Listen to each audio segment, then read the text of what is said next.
Fale para eles sobre o meu amor. Meu querido irmão e irmã, alguns dias atrás em oração eu perguntei ao Senhor: meu Deus, o que o Senhor gostaria que eu falasse para o seu povo, para as pessoas que estão ouvindo essas mensagens? E Ele falou exatamente isso: fale para eles sobre o meu amor. E confesso a vocês, irmãos e irmãs, essa revelação do amor de Deus mudou a minha vida. No livro de Romanos, capítulo 8, versículos 38 e 39 diz: pois estou convencido de que nem a morte, nem a vida, nem anjos, nem demônios, nem o presente, nem o futuro, nem quaisquer poderes, nem altura, nem profundidade, nem qualquer outra coisa na criação será capaz de nos separar do amor de Deus que está em Cristo Jesus, nosso Senhor. Como acreditar no amor de Deus? O amor de Deus é uma experiência que nos fortalece à medida que partilhamos, à medida que dividimos aquilo que acreditamos. Quanto mais falamos sobre o amor de Deus, mais teremos a oportunidade de experimentá-lo em nós. Para chegar à experiência do amor de Deus, precisamos passar por um processo. Não é da noite para o dia. Há um processo humano a ser vivido. É preciso que retiremos os obstáculos que foram colocados no caminho, ou aqueles que são próprios do nosso jeito de ser, do nosso caráter. Alguns foram colocados e outros já estavam em nós. Nós trazemos uma herança genética. Podemos trazer em nós um jeito de ser do pai, da mãe ou da mistura de ambos. E alguns detalhes desta personalidade podem nos causar dificuldades de acreditar num Deus amor. Por isso, precisamos sempre ser colocados à luz desta convicção, pois a convicção nos ajuda a esclarecer no que acreditamos realmente. Nossa fé diz que Deus é amor, e ouvimos isso diversas vezes, corriqueiramente, tantas vezes. Mas eu te pergunto, você já experimentou esse Deus de amor? Por que estou dizendo que para experimentar o amor de Deus, precisamos passar por um processo? Porque nós, como pessoas, precisamos amadurecer para chegar a ter a capacidade de amar. Nascemos individualistas. Quando olhamos para uma criança, há muito pouco espaço de generosidade, pois ela ainda não tem a maturidade para compreender o mundo, compreender o outro como desdobramento dela ou como não desdobramento dela. A criança olha para todos e interpreta como uma continuidade dela mesma. Somente à medida que ela vai compreendendo e criando maturidade é que ela começa a compreender que os pais, os irmãos, até mesmo os brinquedos não são uma continuidade dela. Quando olhamos para uma criança, visualizamos um poço de egoísmo, e não porque ela está errando, mas sim amadurecendo. É por isso que a criança, quando não é orientada com relação a esse egoísmo, ela levará uma vida egoísta, sem perceber que está sendo, porque ela não teve a oportunidade de ser educada para partilhar. Claro que existem exceções, crianças que não são tão egoístas, que já trouxeram uma herança genética que as favorece, mas mesmo assim, elas precisam aprender sobre o valor da generosidade. Por que uma criança é egoísta? Porque faz parte desse processo, nesta primeira infância. Ela está centrada nas suas necessidades. Quando ela tem fome, ela grita, chora. E não adianta dar desculpas para ela, pois ela não tem maturidade para entender. Somente quando ela vai sendo educada adequadamente é que ela compreenderá. Experimentamos um pouco desta criança em nós, quando não sabemos esperar pelo tempo das coisas, pelo tempo de Deus. Ficamos imaturos, nos mostramos imaturos, quando não sabemos esperar o tempo oportuno. Falamos por vezes, queremos aqui e agora. Isso é bem típico das crianças, que ainda não compreenderam que nem tudo será de acordo com a sua vontade. Para se chegar à compreensão do amor de Deus, é necessário passar por este processo, por este amadurecimento. Num primeiro momento, não teremos condições de compreender este amor, pois não estamos preparados para isso. Não temos maturidade suficiente, pois precisamos raciocinar para compreender. Se não temos esta capacidade para perceber, será difícil. Não adianta chegar para uma criança que não entende o que você está falando e falar do amor de Deus para ela. A criança pode até compreender mais tarde, observando outras pessoas vivendo em amor. Elas podem ter pais cristãos e, com isso, podem observar os frutos de um relacionamento saudável. A criança se espelha nos pais e começa a desejar o mesmo para si. Porém, em algum momento, ela descobrirá por ela mesma que vale a pena viver aquela experiência.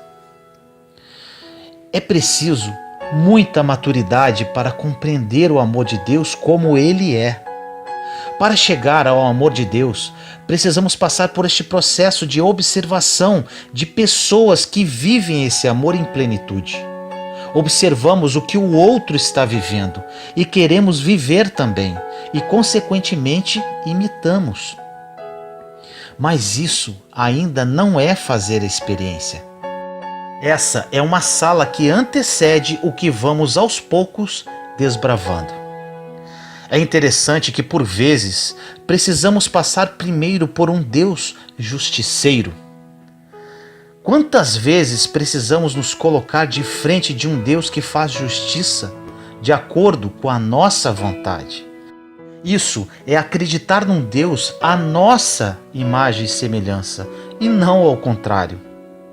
Projetamos para Deus tudo aquilo que achamos certo. Então, se considerarmos uma determinada realidade justa, iremos fazer uma leitura desse Deus a partir de nós. Existem líderes religiosos que falam verdadeiros absurdos. Eles dizem em certas ocasiões que Deus está pesando a mão sobre determinada pessoa através de uma doença. Isso é um absurdo para nós que acreditamos na gratuidade do amor de Deus. Que uma doença possa ser uma vingança divina. Somos filhos de um Deus que não comporta vingança. Estamos à luz de um novo tempo. O caminho que usamos para chegar até o coração do Pai é o coração do Filho. Jesus é o caminho para o Pai. E para entendermos a interpretação desse Pai, precisamos passar pelo Evangelho. Existe uma passagem no Evangelho de João que já ouvimos diversas vezes, que já estamos cansados de ouvir, mas ela é propícia para a época que vivemos, tão marcada pelo ódio, pelas disputas, comparações entre religiões. Precisamos de um mundo reconciliado, respeitando as diferenças. Somos irmãos, somos filhos do mesmo Deus e precisamos ter uma postura respeitosa até com aquele que está reivindicando o que para nós é uma ofensa. Jesus diz: "Este é o meu mandamento, amai-vos uns aos outros assim como eu vos amei. Ninguém tem amor maior do que aquele que dá a vida por seus amigos. Vós sois meus amigos, se fizerdes o que eu vos mando. Já não vos chamo servos, porque o servo não sabe o que faz o seu senhor. Eu vos chamo amigos, porque vos dei a conhecer tudo o que ouvi de meu Pai. Não fostes vós que me escolhestes, eu vos escolhi e vos designei para dardes fruto e para que o vosso fruto permaneça. Assim, tudo o que pedirdes ao Pai em meu nome, ele vos dará. O que vos mando é que vos ameis uns aos outros." Neste conceito que Jesus nos dá, ele coloca o amor humano como desdobramento do amor que ele tem por nós. Então, é preciso que vivamos esta maturidade para compreender o que é certo ou errado. Precisamos aprender a passar pelas fases do amadurecimento, que vai nos colocar diante de um Deus que é amoroso, de um Deus que dispensa esta visão absolutamente mesquinha que nós atribuímos a Ele, ou seja, de um Deus sobre o nosso comando. Isso acontece muito. Tratamos Deus como se fosse um empregado nosso, que faz na hora que determinamos, que faz quando pedimos, como se Ele não compreendesse o que é certo ou errado. Para chegarmos à compreensão desse Deus amor, precisamos abrir mão de tudo aquilo que é mesquinho em nós. Senão começaremos a interpretar Deus de acordo com o que achamos em nós mesmos. E o que achamos em nós é muito pouco para que compreendamos a grandeza de Deus. Existem pessoas que pensam que estão orando, mas na verdade estão dando ordens a Deus. Ainda não chegaram à experiência de um Deus amoroso que dispensa até o que falamos. Quanto mais amadurecemos para compreender Deus como uma realidade amorosa, menos necessidade temos de falar, pois quando o amor é verdadeiro, as palavras são dispensadas. A compreensão do amor de Deus muda a nossa realidade. Ficamos sensíveis ao próximo, sabemos o que o outro precisa olhando apenas para ele. Por exemplo, coloque uma mãe diante de um filho, que é o amor mais puro que podemos experimentar. É o amor mais fecundo. A mãe sabe ler as necessidades daquela criança. O amor dá essa autoridade a ela. As pessoas que se amam verdadeiramente não precisam falar muito. O amor esclarece tudo. Muito melhor do que ficar pedindo as coisas para Deus é ficar na presença dEle, diante dEle em oração, ou até mesmo contemplando a natureza. Nosso Deus nos dá o privilégio de estar na sua presença, contemplando as maravilhas que Ele criou. O amor dispensa muitos argumentos, muitos pedidos. O amor nos torna mais gratos, nos tornamos pessoas mais tolerantes e respeitosas. Nesse tempo tão marcado pelo ódio, o cristianismo soa como uma proposta de reformulação de tudo. É nosso papel, onde quer que estejamos, restabelecer os laços e não cortá-los. Nós não podemos perder a oportunidade de trazer Jesus ao mundo como Ele realmente quis estar. Nós não podemos perder a oportunidade de atualizar esta presença em nossos dias, justificando o nosso ódio, justificando as nossas intolerâncias, justificando a partir de Deus as nossas mesquinharias. Não podemos acreditar num Deus vingativo. Em nenhum momento Jesus nos apresenta um Deus vingativo. Em nenhum momento Jesus nos coloca como instrumento de vingança. Jesus disse a Pedro no momento que ele corta a orelha do soldado: abaixe essa espada, Pedro, porque o reino será restabelecido a partir da conversa e da paz. Quando perdemos a caridade com o nosso irmão, por mais que estejamos justificados com nossos posicionamentos, nós já nos distanciamos do Evangelho, nós já deixamos de ser cristãos. Quando falamos deixar de ser cristãos, não quero dizer que abrimos mão do cristianismo que existe em nós. É que momentaneamente podemos perder a postura cristã. Precisamos nos policiar constantemente para viver esse conceito do amor, da paciência, da caridade e de tudo aquilo que é primo, parente do amor. O amor é o sentimento maior. É ele que conduz o homem bem-aventurado. É ele que faz com que as virtudes floresçam e depois vêm os sentimentos e atitudes próximos a ele, que vão formando uma vida virtuosa. Porque em última instância, meus irmãos e minhas irmãs, a nossa salvação depende disso. Paulo retrata o amor em sua primeira carta aos Coríntios, no capítulo 13, de uma forma maravilhosa. Até que ele diz no versículo 2: se não tiver amor, de nada seria. Esse amor não pode ser teórico.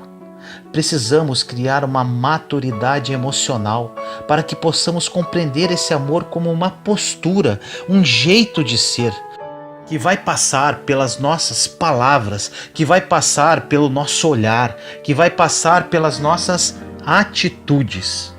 Nunca erramos quando amamos, quando temos paciência e quando temos firmeza em nossas posturas, sem perder a caridade e o respeito.